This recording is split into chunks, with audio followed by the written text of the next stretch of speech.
So we shall continue our study of convergent sequences, and our next result is theorem 11. If Sn and Tn are sequences, convergent sequences, if limit of Sn is equal to L and limit of Tn is equal to M, then limit of Sn into Tm is equal to L into M. This is our next result.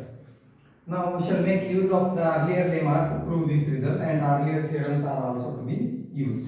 So what we have proved earlier is the limit if Sn converges to L, then Sn square converges to L square. So this is the lemma we have proved earlier.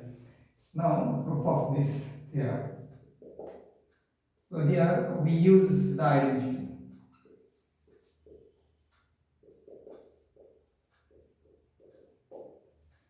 And the identity can be considered as AB is equal to 1 by 4 times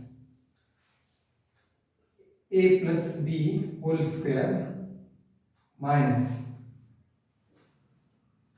A minus B whole square. Now see, this is obvious because we know A plus B whole square, A square plus 2AB plus B square. Similarly, A minus B whole square, there is difference in middle term only, and in the difference A square and B square subtracts, and this is 2AB minus of minus 2AB is 4AB, and divided by 4 gives AB. So this is the identity, simple to verify, and we shall use it. Now see, it is given limit of Sn is L and limit of Tn is M. So therefore, as n tends to infinity, Sn tends to L, Tn tends to M. This is the notation for limit we have seen earlier, and therefore Sn plus Tn. This is our earlier theorem. This will tend to L plus M. So we have proved this theorem, and therefore the square of this Sn plus Tn whole square will tend to square of L plus M. This is the lemma we have proved last time. Sn tends to L, Sn square tends to L square. So Sn plus Tn tends to L plus M, and therefore its square tends to L plus square of L plus M. Also, Sn minus Tn will approach or will tend to L minus M, and therefore Sn minus Tn whole square will approach towards L minus M whole square. So these are simple results proved earlier. Now we shall consider relation 1. Here we replace A by Sn and B by Tn, and therefore from 1 we have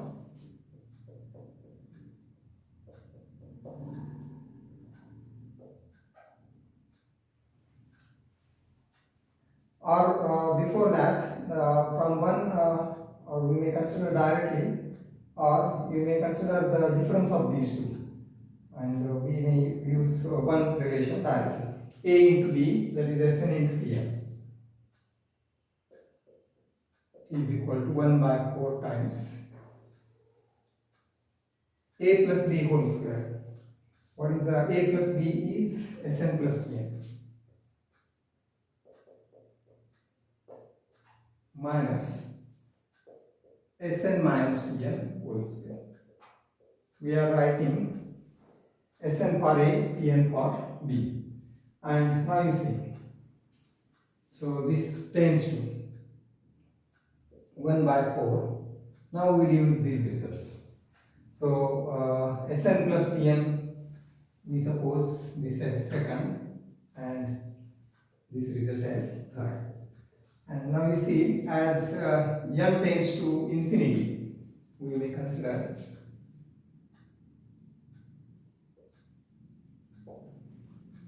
this Sn plus Tn whole square will tend to L plus m whole square. So here we will have L plus m whole square minus Sn minus Tn whole square will tend to L minus m whole square. This is by 2n. And now we observe this is equal, this tends to, this will be equal to now L plus m whole square minus L minus m whole square. Now that is again like this, which will be equal to ln, or you see L square plus m square plus 2ln minus L square minus m square minus 2ln, that this will be 4ln. So this is equal to 1 by 4 into 4 times L into m, and which is equal to ln. And thus that means SNTM tends to L into m. So that is, as m tends to infinity, Sn into Tn will tend to L into m. And this proves the result that limit of SNTn is equal to L, or limit n tends to infinity of Sn into Tn is equal to L into m. So the limit of product of two sequences is equal to product of their limits. So this is the result that we have proved as theorem number 11. Now what remaining is to prove quotient, and for proving quotient we shall consider a lemma, and then we shall prove the next result for quotient. So we consider as lemma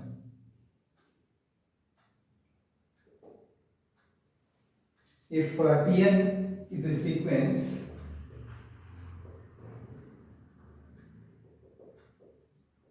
converges to L or converges to M. If Tn converges to M, then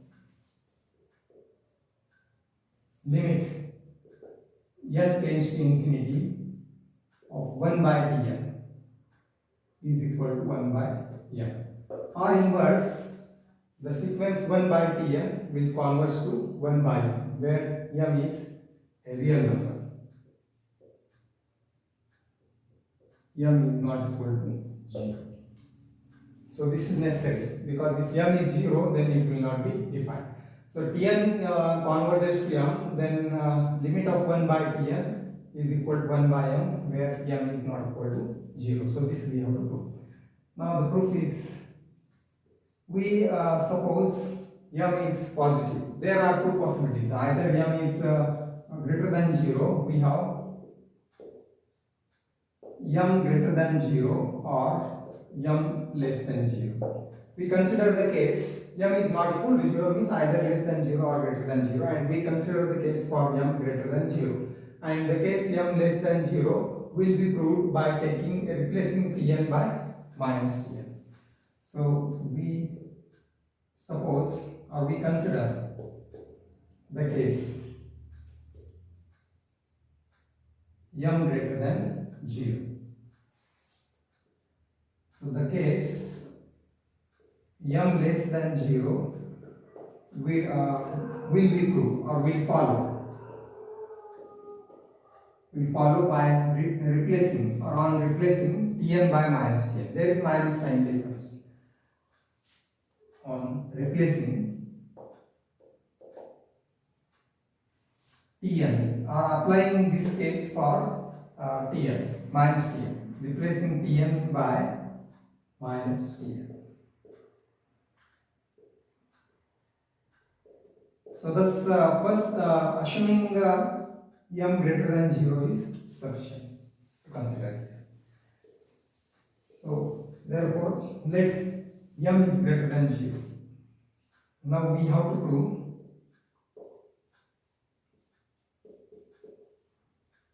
limit n tends to infinity of 1 by Tn is equal to 1 by M. So therefore this means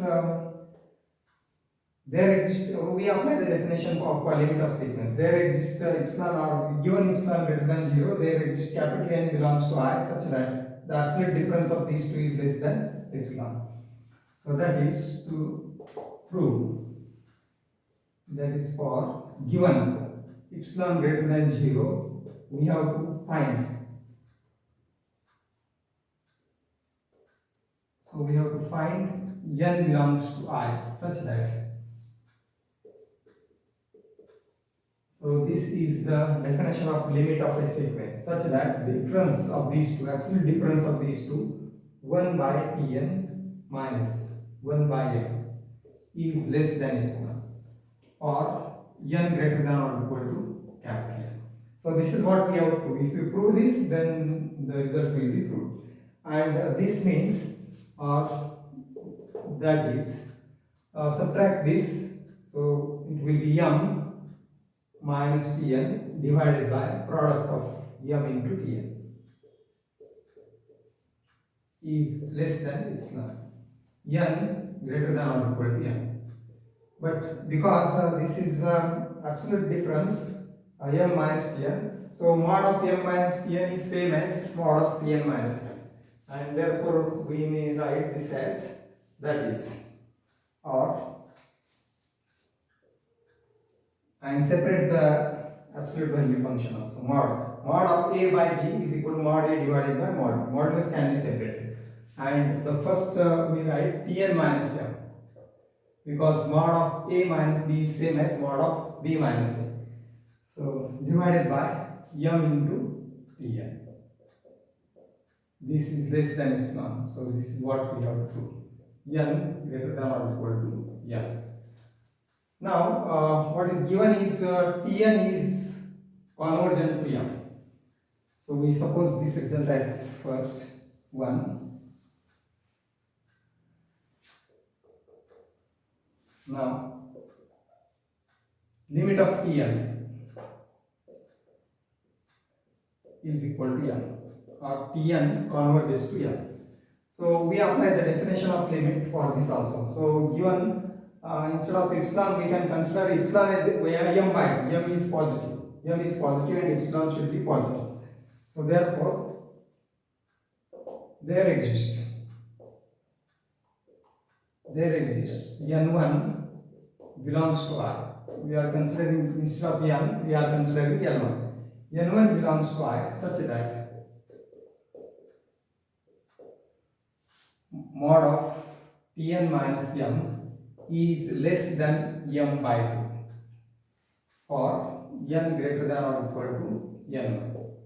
Here we have taken epsilon as m by 2 because epsilon is greater than 0 and m by 2 is greater than 0 because we have considered m greater than 0, and therefore we have taken epsilon. Epsilon can be taken at our choice, so taking epsilon is equal to m by 2. We have applied the definition of limit of sequence. And what this gives, so if this difference is less than m by 2, this implies minus m by 2. This value lies between minus m by 2 and plus m by 2. Minus m by 2 is less than Tn minus m is less than m by 2. Or if we consider, if we add m throughout, then this will imply, so this is true for n greater than or equal to n1. And that is, if we add m minus m by 2 will be again m by 2 is less than Tn is less than m plus m by 2 is 3m by 2, 3 by 2m. N greater than or equal to n. Adding m throughout, we check it. And now what we shall consider is only the half part of this inequality. M by 2 is less than Tn. That is m by 2 less than Tn. And we leave the second half. We require only this half, n greater than or equal to n. So why? Because actually we want to, what about m into Tn. So this we want. And therefore we shall consider Tn is greater than m by 2. Or therefore we shall take the reciprocal. Taking reciprocal, so this will be 1, this is a reciprocal at denominator term, and therefore take the reciprocal. So it is 2 by m is less than becomes greater than 1 by Tn. And now multiply both sides by m. So m into Tn we want. And therefore, if you multiply both sides by m, so we get 1 by m, we shall multiply 2 by m square is greater than 1 upon m into Tn. N greater than or equal to n. See, while we take the reciprocal, the inequality reverses. Less than becomes greater than. Or that can be written as, that is 1 upon m into Tn, absolute value of that. So therefore 1 divided by mod of m into Tn is less than 2 divided by m square. So thus we have this. Now we suppose this as second. Also there exists m2 such that as we can consider again the limit of Tn is equal to m. There exists n2 belongs to I, second integer n2 belongs to I, satisfying another condition such that modulus of Tn minus m is less than. Now what we shall consider is this as m square divided by 2 epsilon. We have this 1 upon m into Tn is less than 2 by m square. So we can have this as 2 by m square, and we want to make it less than epsilon. So therefore this will be less than, we shall consider m square reciprocal of this, m square epsilon divided by 2. So that product of these two will be epsilon. Now what adjustment we are doing, you should note. So these are the two separate absolute signs, and we are using the same definition two times differently. So here we have considered Tn minus m is less than m by 2, and simplifying this, what we have obtained is 1 upon m into Tn is less than 2 by m square. So this quantity is less than 2 by m square. And now what about Tn minus epsilon? We shall consider that quantity is less than m square by 2 into epsilon. So the product of these two will remain as epsilon. So that's why we have done this change. And epsilon can be taken at our choice, and this is true for n greater than or equal to n. Now we may suppose this as 3. And now we let capital N as greater than our maximum value of n1 and n. So this is true for n greater than or equal to n1. And then we will assume this as set. Now let n is equal to maximum of n1 and n2.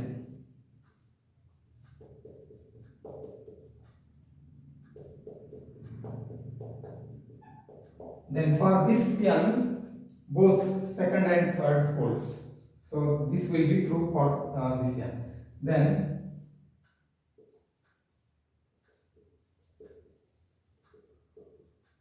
for this n, 2 and 3 poles.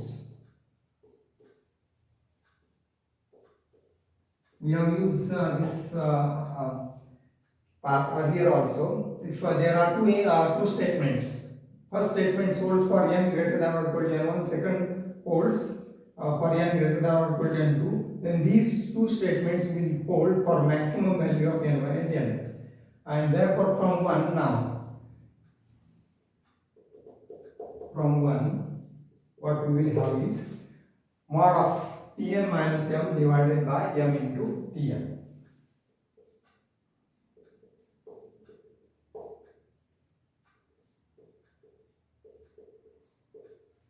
So this is less than, now yes, this can be separated, mod of Tn minus m, here it is, m square epsilon divided by 2.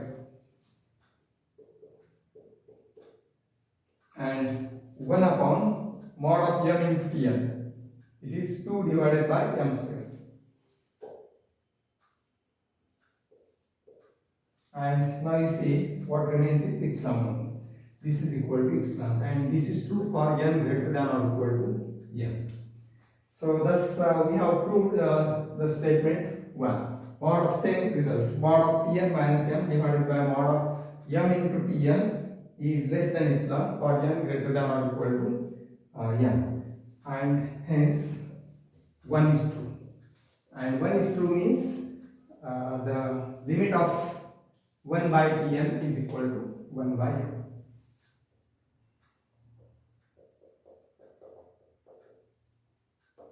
And this proves limit n tends to infinity of 1 by Tn is equal to 1 by m. And this completes the proof. Now the application of this lemma is to the next theorem, and the theorem is, so the proof is direct for this theorem.